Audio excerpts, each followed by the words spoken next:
આણંદ જિલ્લાના વડોદ નાપાડ રોડ પર એક મહિના પહેલા એસઓજી પોલીસ દ્વારા પકડવામાં આવેલો શંકાસ્પદ ખાતરનો જથ્થો લેબોરેટરી પરીક્ષણમાં ભેળસેળ યુક્ત અને નકલી સાબિત થયો છે। લેબ રિપોર્ટ પોઝિટિવ આવતા જ એસઓજીની ટીમે આ ગુનાહિત કૌભાંડ બદલ ભાવનગરના રઘુવીરભાઈ મનસુખભાઈ સોલંકી સામે વાસંદ પોલીસ મથકે ગુનો નોંધી કાયદેસરની કાર્યવાહી હાથ ધરી છે। ઉલ્લેખનીય છે કે બાતમીના આધારે પાડેલા દરોડા દરમિયાન પોલીસે ગોડાઉનમાંથી 3454 ખાતરની બેગો, 15090 ખાલી બેગો, મિક્સર અને સિલાઈ મશીન તેમજ એક ટ્રક સહિત કુલ 18 લાખથી વધુનો મુદ્દામાલ કબજે કર્યો હતો।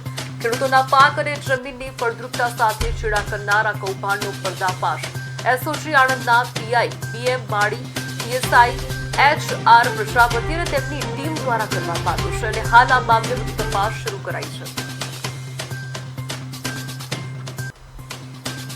આ ગુનાની તપાસ એસઓજીના પીએસઆઈ HR પ્રજાપતિ કરેલ છે। આમ એસઓજીના પીઆઈ બીએમ માળી તથા તેમના ટીમ દ્વારા જે તે સમયે જાનવાજોગ દાખલ કરી અને જાનવાજોગના કામે કબજે કરેલ 18,02,555 રૂપિયાનો મુદ્દામાલ કબજે કરી અને આવા બનાવટી અને મિશ્ર પદાર્થો ધરાવતા રાસાયણિક ખાતર ની કબજે કરી કાયદેસરની કાર્યવાહી કરવામાં સફળતા મળેલ છે।